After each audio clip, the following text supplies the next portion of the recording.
नमस्कार दोस्तों, मेरा नाम है अर्पित और आज के इस वीडियो के अंदर हम फिजिकल एजुकेशन की यूनिट 10 ट्रेनिंग इन स्पोर्ट्स को देखने वाले हैं। दोस्तों आप देखते रहिए इस वीडियो को और इस वीडियो के अंदर हम कुछ बहुत ही कमाल धमाल क्वेश्चंस को भी सॉल्व करने वाले हैं जिनके एग्जाम में आने की प्रोबेबिलिटी बहुत ही ज़्यादा है।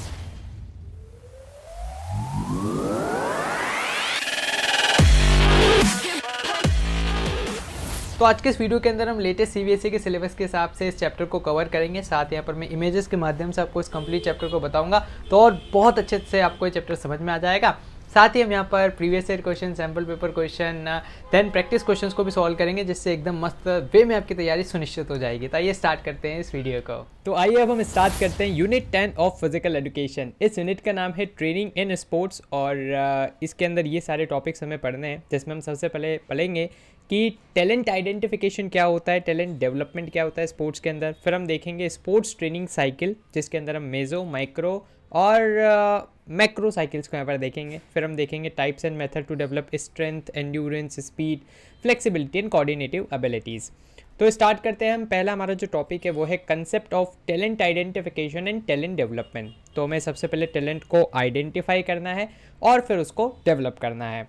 सो टैलेंट आइडेंटिफिकेशन यार एक बहुत ही इसेंशियल प्रोसेस है जिससे हम यहाँ पर प्लेयर्स को सिलेक्ट कर सकते हैं और उन प्लेयर्स को सिलेक्ट कर सकते हैं जो कि एक्चुअल में हमारी टीम के लिए बहुत ही अच्छा परफॉर्मेंस करने वाले हैं आगे।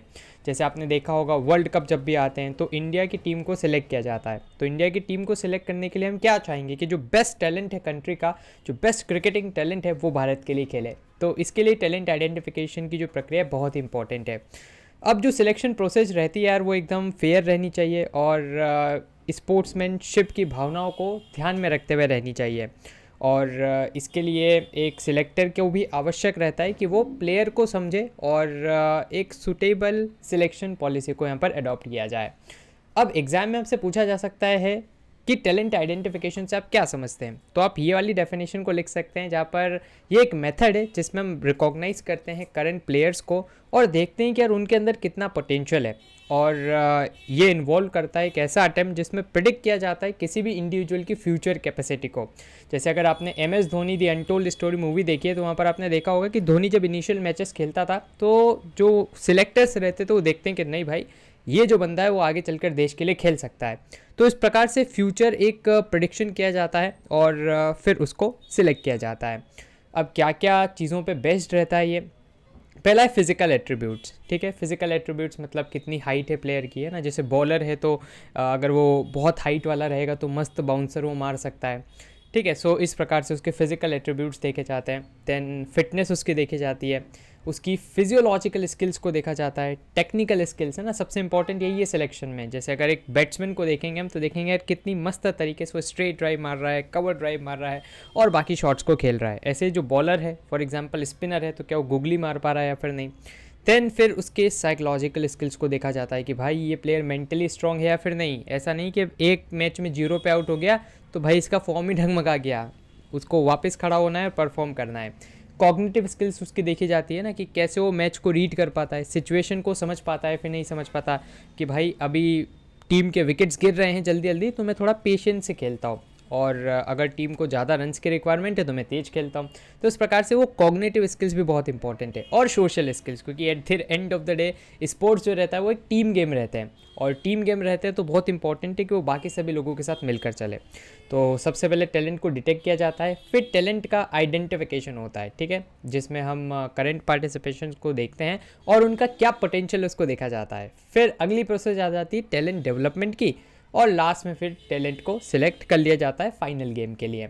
अब टैलेंट डेवलपमेंट क्या होता है यार? तो ये एक ऐसा मेथड रहता है जिसके हम अंदर एथलीट्स को सुटेबल लर्निंग एनवायरनमेंट प्रोवाइड करते हैं ताकि वो अपनी जो भी उनकी इंपॉर्टेंट स्किल्स है उसको रिटेन कर पाएँ और at the end of the day जब वो देश के लिए खेलें तो वो उन स्किल्स का यूज़ करते हुए देश को जिता सकें। अब यार कौन कौन से फैक्टर्स हैं जो कि टैलेंट के डेवलपमेंट में हेल्पफुल रहते हैं? तो यहाँ पर एक चार्ट बना हुआ है तो इसमें से आप कुछ मतलब जितने भी आपको याद रह जाएँ उतने फैक्टर्स को चूज़ कर सकते हैं। जैसे कोच का यहाँ पर रोल रहता है ना, एक्सपर्ट्स का रोल रहता है, जो आपके टीम मेट्स हैं उनका रोल रहता है ना, local club, sports federations, municipality. जैसे जब भी आपके जो सिटी लेवल पे कॉन्टेस्ट होते हैं वो म्यूनसिपैलिटीज़ ही कंडक्ट करवाती है तो उसका फ़र्क पड़ता है। क्या एजुकेशन सिस्टम रहा है उसका फ़र्क पड़ता है। ठीक है, तो इनमें से आप जो भी आपको लगता है उन चीज़ों को आप यहाँ पर पिक कर सकते हैं, और ये सारे फैक्टर्स हैं जो कि किसी भी प्लेयर के टैलेंट को डेवलप करने में इंपॉर्टेंट रोल अदा करते हैं। साथ ही और भी की फैक्टर्स है, जैसे फिजिकल फैक्टर्स मैंने आपको बताई उसकी कैसी फिजिक है। फिजियोलॉजिकल फैक्टर्स में आ जाता है कि जो उसकी स्किल्स हैं क्या उसको ऑन ग्राउंड वो एग्जीक्यूट कर पा रहा है फिर नहीं कर पा रहा। सोशोलॉजिकल मतलब सबसे मिलना जुलना। साइकोलॉजिकल मतलब उसका जो दिमाग है ना, मतलब वो सेटल है या फिर नहीं।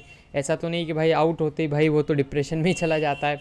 एंड ऑब्स्टिकल्स, ठीक है, वो किस तरीके से ऑब्स्टिकल्स को हैंडल करता है, इन सारी चीज़ों से भी एक व्यक्ति का जो टैलेंट है उसको डेवलप किया जाता है। देन इसके बाद टैलेंट डेवलपमेंट के अंदर इन सारी चीज़ों को भी आप चाहते हैं तो एग्जाम में यूज़ कर सकते हैं, है ना। एक गोला बना के उनको आसपास लिख देना, जैसे हम टैलेंट को असेस करते हैं टैलेंट डेवलपमेंट के अंदर परफॉर्मेंस का मैनेजमेंट किया जाता है। देन आपने देखा होगा कि यार जब भी ट्रेनिंग सेशंस चलते हैं तो साइड में लैपटॉप लेके 2-3 लोग बैठे हुए रहते हैं, ठीक है। तो उनका क्या काम रहता है, उनका काम बस यही रहता है कि क्या डेटा है उसको वहाँ पर देखा जाए और कहीं कोई दिक्कत आती है तो उसको रेक्टिफाई किया जाए, ठीक है। टैलेंट की कैपेबिलिटीज़ को जानना, देन उसके लर्निंग और डेवलपमेंट में कंट्रीब्यूट करना, और स्ट्रेटेजिक अलाइनमेंट, ठीक है। जैसे एग्जाम्पल के तौर पे इंडियन टीम में ऋषभ पंत का रोल क्या है, विकेट कीपिंग का। तो कैसे हम उसकी विकेट कीपिंग का या उसकी पोजीशन का सबसे बेस्ट यूटिलाइजेशन कर सकें कि वो विकेट कीपिंग तो कर ही रहा है लेकिन साथ में उसको फ्लोटिंग स्किल्स भी हमने देगी दी, है ना। फ्लोटिंग मतलब पानी में तैरना नहीं, फ्लोटर्स की तरह क्रिकेटर में उतारा जाता है क्रिकेट के मैच में, जहाँ पर आपको बस जाना और खट खट खट चौके छक्के मार के आना है। तो स्ट्रैटेजिक अलाइनमेंट भी इंपॉर्टेंट रहता है, ठीक है। तो चाहो तो आप इसको यूज़ कर सकते हो, वरना पिछले वाली स्लाइड को तो आप यूज़ कर ही सकते हैं। अब अगला आ जाता है अपने पास स्पोर्ट्स ट्रेनिंग साइकिल, जिसके अंदर माइक्रो, मेजो और मैक्रो बहुत ही छोटा सा टॉपिक है, ठीक। सो जब भी कोई भी प्लेयर या एथलीट ट्रेनिंग करता है तो ट्रेनिंग के अंदर इस साइकिल का यूज़ किया जा सकता है, ठीक है। जिसके अंदर माइक्रो रहता है सबसे शॉर्टेस्ट साइकिल, जो कि 3 से 10 दिन का रहता है, मतलब आप 3 से 10 दिन हाई इंटेंसिटी ट्रेनिंग करें, ठीक है। फिर उसके बाद आता था मेजो साइकिल। मेजो साइकिल मीडियम ड्यूरेशन का रहता है, जिसका ड्यूरेशन रहता है 3 से 6 हफ्ते। फिर लास्ट आ जाता है आपके पास मैक्रो साइकिल। तो मैक्रो साइकिल क्या रहता है, इसका ड्यूरेशन रहता है 12 महीने या 1 साल, ठीक है, बात एक ही है।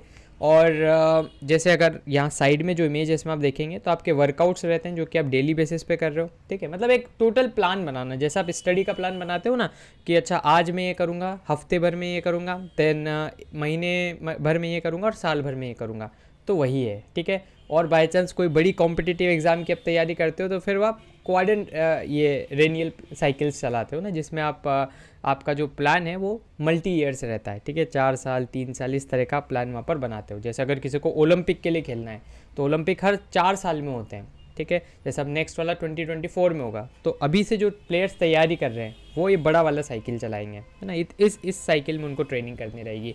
बहुत ही छोटा सा टॉपिक है और एग्जाम में यहाँ से 3 मार्क्स से ज़्यादा क्वेश्चन आने की प्रोबेबिलिटी न के बराबर है ना। आएगा तो फिर वो फर्स्ट वाले टॉपिक के साथ कंबाइन होकर आएगा। तो यहाँ पर बस आपको इतना ही जानना है।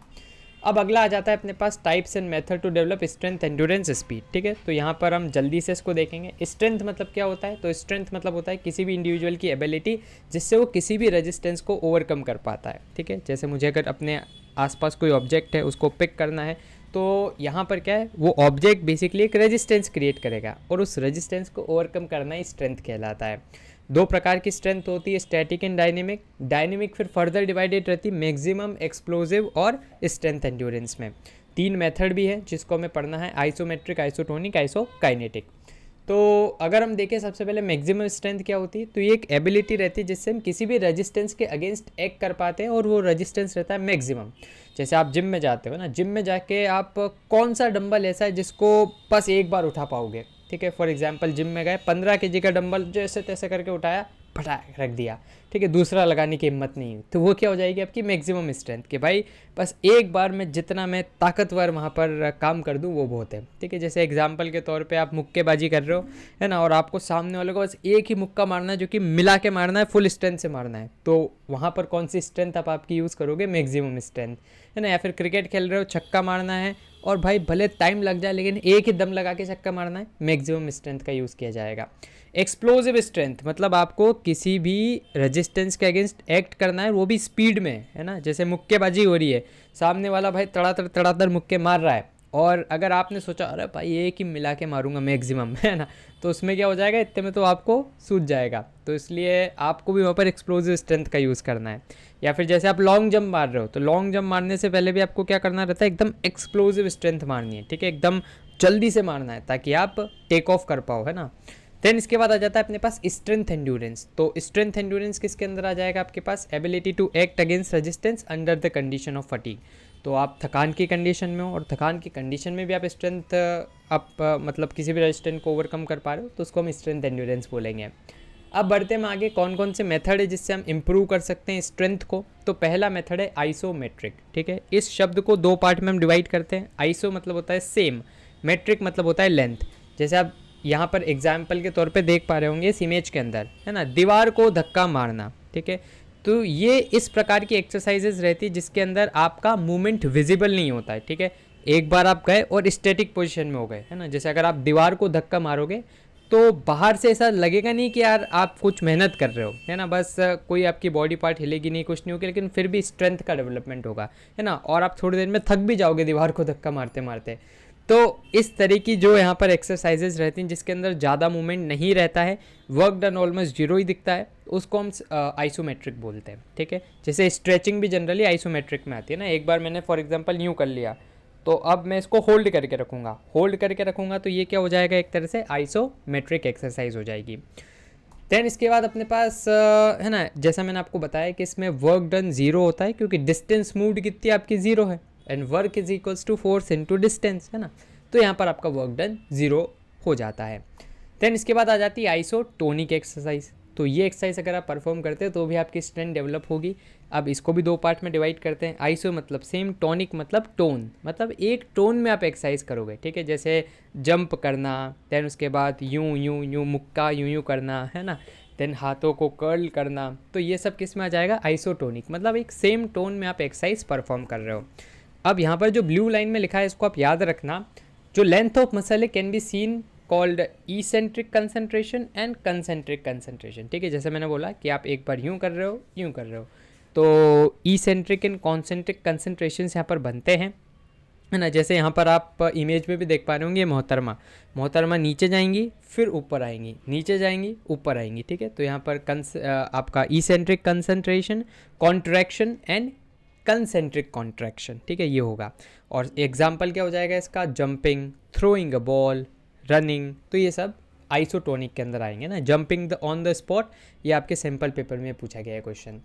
देन अगर मसल्स कॉन्ट्रैक्ट करती है ना, और अपनी लेंथ को चेंज करती है तो इसको भी हम क्या बोलेंगे, आइसोटोनिक ही बोलेंगे ना। कॉन्ट्रैक्शन रिलैक्सेशन, तो इसको आप याद रखना है। These increases the length of the muscles and are good for conditioning in sports, ठीक है। तो जनरली वार्म अप के तौर पे भी हम इन एक्सरसाइजेस को परफॉर्म कर लेते हैं। अगला आ जाता है आइसोकाइनेटिक एक्सरसाइज, वही दो पार्ट में डिवाइड करेंगे। आइसो सेम काइनेटिक मोशन, तो अब यहाँ पर क्या, सेम मोशन में आप रहेंगे। सेम मोशन में रहने के साथ साथ यहाँ पर स्पेशली डिज़ाइंड इक्विपमेंट्स और मशीन्स को भी आप यूज़ करेंगे। याद रखिएगा ये जो एक्सरसाइज है इसको इंट्रोड्यूस किया गया था जे पेरिन नाम के एक व्यक्ति के द्वारा 1968 में। बहुत सी बार एमसीक्यू में वाला प्रश्न आ चुका है, इसको इंपॉर्टेंट मार्क कर लेना। तो यहाँ पर क्या होगा, सेम आपका मोशन तो रहेगा लेकिन आप स्पेसिफिक डिज़ाइन इक्विपमेंट्स का यूज़ करेंगे। जैसे यहाँ पर ये जो लड़का है ना, ये इस तरह के इक्विपमेंट्स का यूज़ कर रहा है। जैसे आप जिम में जाएंगे, ट्रेडमिल पर दौड़ेंगे, है ना, तो वो सब किस चीज़ में आ जाएंगे, आपके आइसोकाइनेटिक में आ जाएंगे। डंबल उठाएंगे तो वो भी एक स्पेशली डिज़ाइंड इक्विपमेंट है, तो उसका यूज़ हो रहा है, तो वो भी आइसोकाइनेटिक में आएगा। देन नेक्स्ट आ जाता है अपने पास एंड्योरेंस। एंड्योरेंस क्या होता है, ये ऐसी एबिलिटी होती है किसी भी इंडिविजुअल की जिससे वो किसी भी एक्टिविटी को कंटिन्यू कर पाता है, वो भी under the condition of fatigue, मतलब थकान है फिर भी वो किसी काम को कर पा रहा है, इसको हम एंड्योरेंस बोलेंगे, ठीक है। एग्जाम्पल के तौर पे आपके घर में आप 3rd फ्लोर पे रहते हैं, है ना, गैस की टंकी वाला आया, मम्मी ने बोला जा बेटा दौड़ के लेके आ जा, तो आपने गए, लेके आ गए, थक गए, इतने में आपके घर में छोले टिकिया बन रही है, मम्मी ने बोला जा दौड़ के बेटा धनिया लिया, तो आप गए, मम्मी थक चुका हूँ, मम्मी बोली कि बेटा खाना हो तो लिया वरना कल बनाऊंगी, आपने सोचा भाई खाना तो है ना। तो यहाँ पर आप अपने एंड्योरेंस का, स्टेमिना का यूज़ करेंगे और फटाक आप थकान की कंडीशन में फटाक से लाएंगे, है ना, सब्जी मंडी जाएंगे, दौड़ के उसको लेके आ जाएंगे। तो इसी चीज़ को स्टेमिना बोला जाता है, या एंड्योरेंस भी इसको बोलते हैं, ठीक है। अब इसको दो पार्ट्स में हमने डिवाइड किया है, नेचर ऑफ एक्टिविटी के बेसिस पे और ड्यूरेशन के बेसिस पे। सो नेचर के बेसिस पे बेसिक, जनरल और स्पेसिफिक, और ड्यूरेशन के बेसिस पर speed, short time, medium time, long time. और एंड्योरेंस को डेवलप करने के लिए हम कंटिन्यूस इंटरवल और फार्टलेक मेथड का यूज़ करते हैं। देन इसके बाद आ जाता है अपने पास है ना, इसको देख लेते हैं और डिटेल में। तो बेसिक एंड्योरेंस मतलब ये एकदम जो सबसे बेसिक एंड्योरेंस है, ठीक है, जिसमें बस इंसान अपने बेसिक काम कर पाएगा, जैसे वॉकिंग, जॉगिंग, स्विमिंग, एकदम कम पेस पे, वो बेसिक एंड्योरेंस के अंदर आएगा। जनरल एंड्योरेंस क्या होता है कि जिसके अंदर आप फटीग को रजिस्ट कर पाओगे सेटिस्फैक्टरली, ठीक है। जैसे एग्जांपल के तौर पे विराट कोहली एक क्रिकेटर है, फिर भी आपने देखा होगा वो प्रैक्टिस में फुटबॉल खेलता है, कैच प्रैक्टिस करता है, बॉलिंग डाल देता है, तो वो क्या हो गया कि हाँ, जनरल एक फिटनेस मेंटेन करके चलना, ठीक है, मतलब जनरली ये भी करना, वो भी करना, और सारी चीज़ों को कर लेना ताकि बॉडी में जनरल रहे। जबकि स्पेसिफिक वो एंड्योरेंस किसका डेवलप करेगा, अपनी क्रिकेटिंग शॉट्स का, है ना, क्योंकि at the end of the day उसको ज़्यादा काम क्या करना है मैदान पे, क्रिकेट में बैटिंग करना है, ठीक है। तो बैटिंग की वो सबसे ज़्यादा स्पेसिफिक तैयारी करेगा, लेकिन जनरल सारी चीज़ों की कर लेगा। देन इसके बाद आ जाता है, अगर ड्यूरेशन की बात करें तो स्पीड एंड्योरेंस में क्या होता है कि इतनी बॉडी को डेवलप कर लेना कि वो 45 सेकंड किसी काम को कर पाए, ठीक है। जैसे जब शॉर्ट डिस्टेंस रनिंग रहती है, स्प्रिंट रहती है, तो उसमें आपका एंड्योरेंस ये 45 सेकंड्स के आसपास रहता है, तो उसको अपन स्पीड एंड्योरेंस बोलते हैं। जब आप 45 सेकंड से 2 मिनट तक अपने, है ना, फटीग की कंडीशन में भी काम कर पाए तो उसको शॉर्ट टर्म बोलेंगे। देन मीडियम टर्म में आ जाएगा 2 मिनट से 11 मिनट, और लॉन्ग टर्म जैसे आपको क्रॉस कंट्री रेस दौड़नी है, बड़ी बड़ी मैराथन्स दौड़नी है, तो फिर आपको लॉन्ग टर्म एंड्योरेंस की रिक्वायरमेंट रहेगी। अब कौन से मेथड से जिससे इसको डेवलप किया जाता है, पहला है कंटिन्यूस मेथड। तो कंटिन्यूस मेथड में हम क्या करते हैं, एक्सरसाइज करते हैं लॉन्ग ड्यूरेशन तक, और यहाँ पर हम रेस्ट नहीं लेते। अब सिंस हम लंबे टाइम तक एक्सरसाइज करेंगे, फॉर एग्जांपल हम 1 घंटे लगातार एक्सरसाइज कर रहे हैं, तो एक्सरसाइज का जो इंटेंसिटी होगी वो लो होगी, हार्ट बीट आपकी 140 से 160 बीट्स पर मिनट तक पहुंच जाती है, और इसको हम कंटिन्यूस मेथड बोलते हैं, ठीक है। एग्जांपल के तौर पे साइकिलिंग करना, वॉकिंग, रनिंग, है ना, ये सब उसमें आ जाता है। इंटरवल मेथड नाम में ही यहाँ पर पता लग रहा है हमें क्या होगा कि इसमें इंटरवल हमें लेना है। अब सिंस आप इंटरवल ले सकते हैं तो थोड़ी इंटेंसिटी आप बढ़ा देंगे, हार्ट रेट आपकी 180 बीट्स पर मिनट तक जा सकती है ना, और फिर जैसे ही आपकी हार्ट रेट 120-130 तक आए फिर वापस से आप रिज्यूम कर सकते हो। अब इससे फ़ायदा क्या है, फ़ायदा यही है कि जब आपके इंटरवल्स होंगे तो आप अपने कोच के पास जाकर, है ना, क्या आप ट्रेनिंग में गलतियाँ कर रहे थे, क्या रेक्टिफिकेशन की आवश्यकता है, वो सारी चीज़ों का पूछ सकते हैं। देन अगला आ जाता है फार्टलेग ट्रेनिंग मेथड, सबसे इंपॉर्टेंट है और एग्जाम में इतनी बार पूछा जाता है कि क्या ही पता है ना। तो वीवीआईपी ये अपना टॉपिक है, इसको बिल्कुल ढंग से समझना। तो ये एक ऐसा मेथड है जिसको स्वीडिश कोच, है ना, स्वीडन एक कंट्री है, वहाँ पर रहने वाले एक व्यक्ति गोस्टा हॉल्मर ने 1930 के अंदर इसको डेवलप किया था। अब इसको हम स्पीड प्ले के नाम से भी जानते हैं, क्योंकि एक इंडिविजुअल पूरे ट्रेनिंग के दौरान अपनी स्पीड को चेंज करता रहता है। कई बार इसको सर्किट ट्रेनिंग के भी नाम से जाना जाता है ना, क्योंकि इसमें एक सर्किट बन जाता है और उस सर्किट में आपको वेरियस एलिमेंट्स को परफॉर्म करना होता है, ठीक है।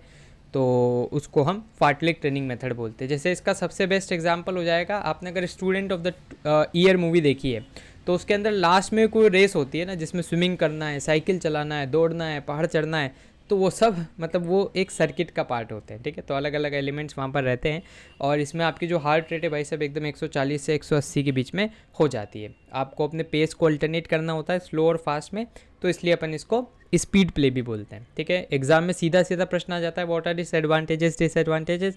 तो एडवांटेज है कि हाईली एडेप्टेबल है, ठीक है, फिक्स्ड एलिमेंट्स नहीं है, आप अपने हिसाब से एडजस्ट कर सकते हो। एंड्योरेंस बहुत ही अच्छे से डेवलप होता है, स्पीड आपकी डेवलप होती है यहाँ पर से। देन फास्ट ट्विच जो मसल्स फाइबर है ना, हमने पहले वाले लेक्चर्स में पढ़ा था, fast Twitch fibre, slow Twitch for endurance, fast Twitch for strength and speed. तो यहाँ से आपको स्ट्रेंथ एंड स्पीड मिल जाएगी।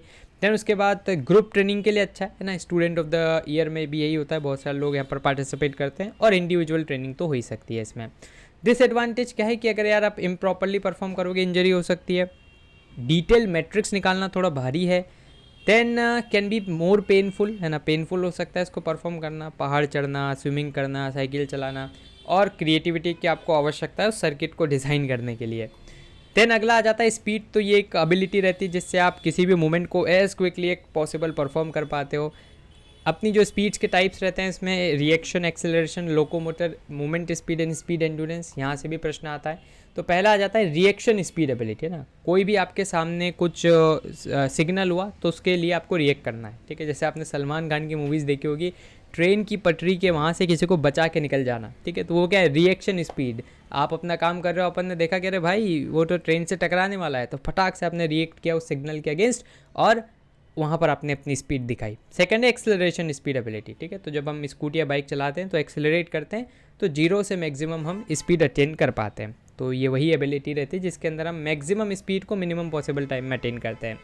मूवमेंट स्पीड एबिलिटी मतलब किसी भी स्मॉल मूवमेंट को परफॉर्म करने के लिए जो आपको स्पीड लगेगी वो।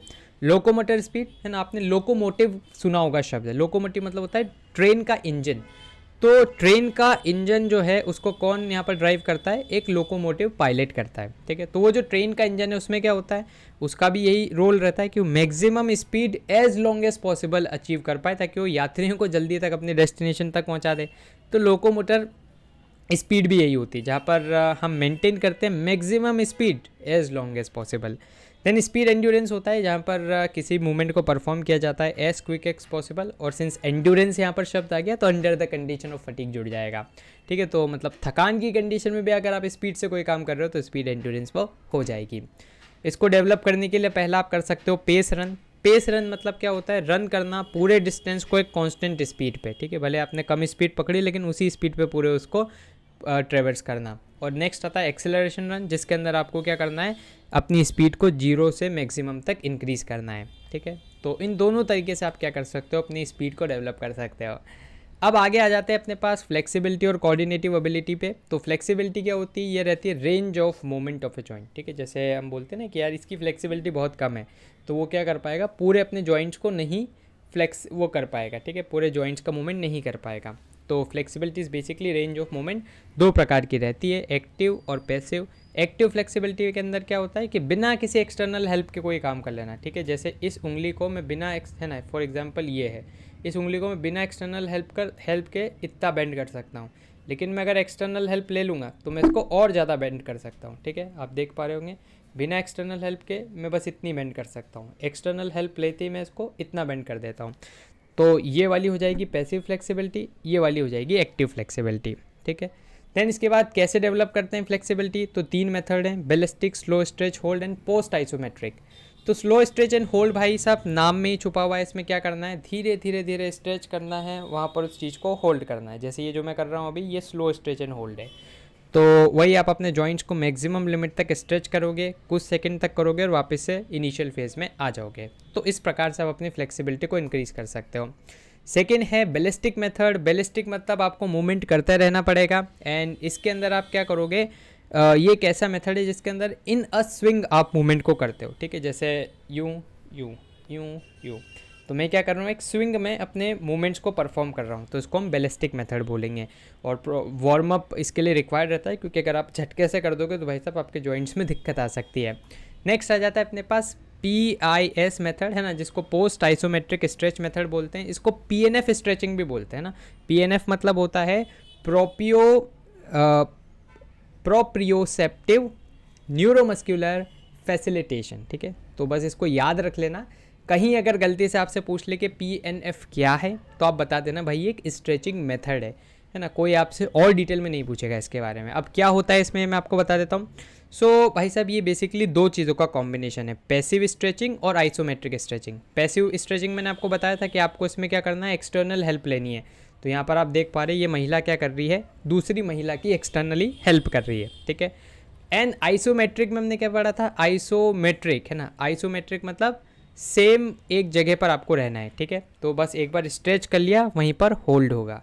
अगर आपने दोनों बात याद रख ली तो भाई साहब इस प्रश्न में आप कभी भी गलत नहीं करके आओगे। पोस्ट आइसोमेट्रिक स्ट्रेच मेथड, जिसमें क्या होगा, पैसिव स्ट्रेचिंग और आइसोमेट्रिक स्ट्रेचिंग का कॉम्बिनेशन है। एक पैसिव मतलब एक कोई एक्सटर्नल हेल्प करेगा आपकी, और फॉर एग्जांपल ये जितना भी मैक्सिमम इसको स्ट्रेच करवा सकती थी वहाँ पर ले जाके होल्ड कर देगी। होल्ड कर देगी तो फिर क्या हो जाएगा, यहाँ से आपकी फ्लेक्सिबिलिटी बढ़ सकती है, ठीक है। सो यहाँ पर after assuming an initial passive stretch किया, muscle being stretched is isometrically contracted, ठीक है। जितना हो सकता है उसको कॉन्ट्रैक्ट किया जाता है 7 से 15 सेकेंड में। After which the muscle is briefly relax, फिर वहीं पर उसको रिलैक्स करने का मौका दिया जाता है, फिर वापस से उसी मसल को स्ट्रेच किया जाता है, ठीक है।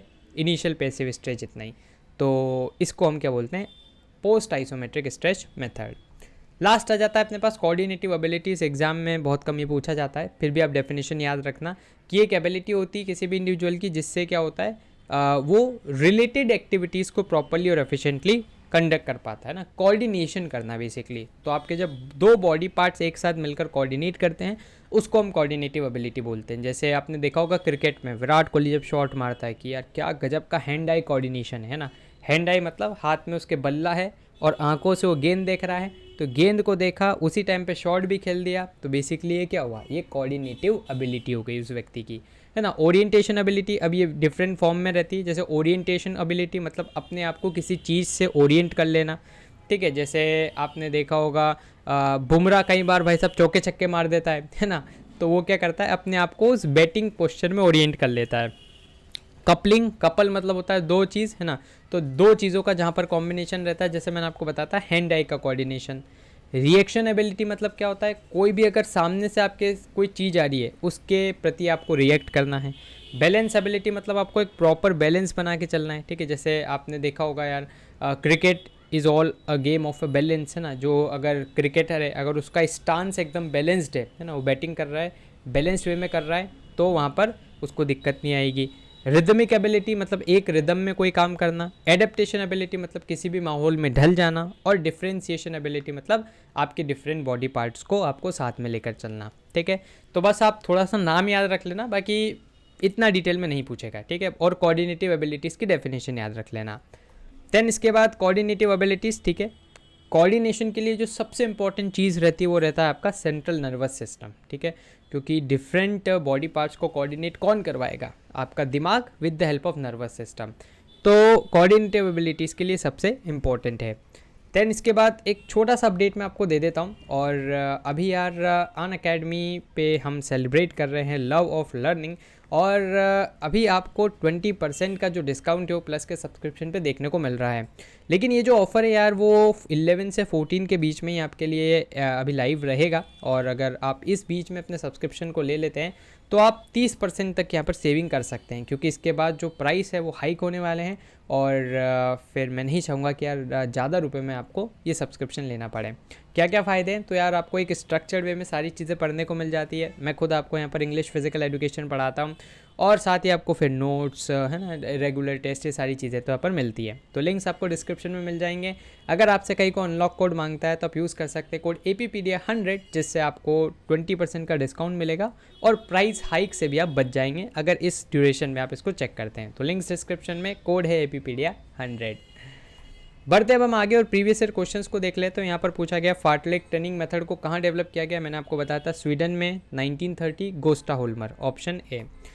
मसल कॉन्ट्रैक्ट करती है, चेंज करती है अपनी लेंथ को, तो मैंने आपको कॉन्ट्रैक्शन का बताया था, है ना, इसेंट्रिक कॉन्ट्रैक्शन, तो वो आ जाएगा isotonic same tone. Then next आ जाएगा सर्किट ट्रेनिंग, आपको एक्सप्लेन करनी है तो वही फार्टलेग ट्रेनिंग बतानी है। और फिर इसमें आप चाहें तो एक सर्किट भी बना के बता सकते हैं ना, कि माउंटेन स्विमिंग ये वो।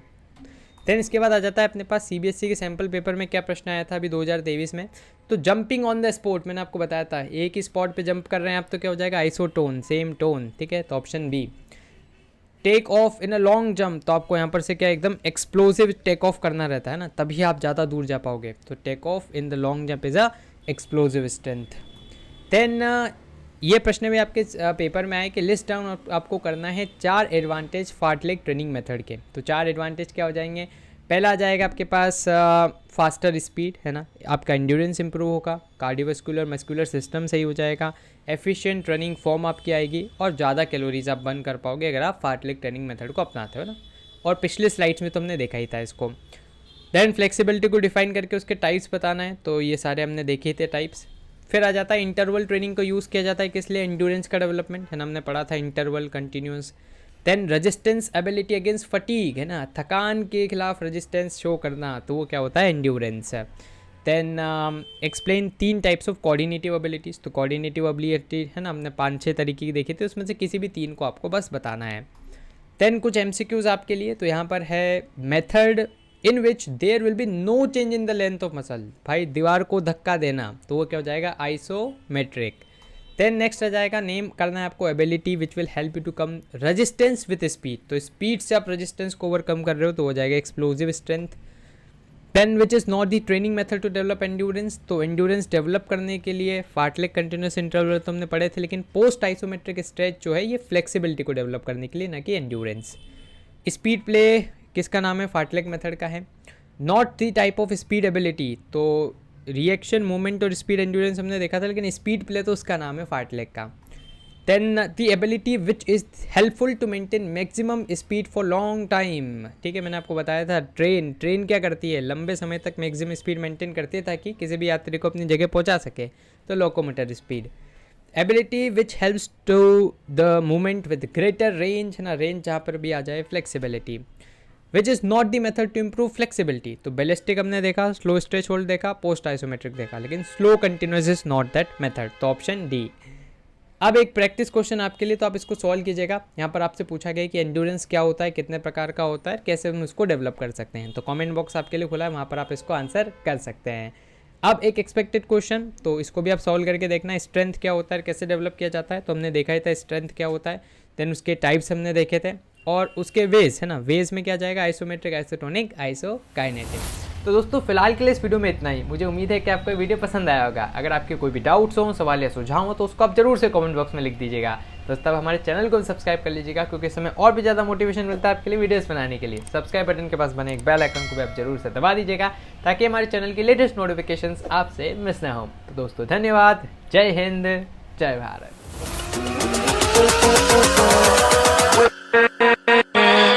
with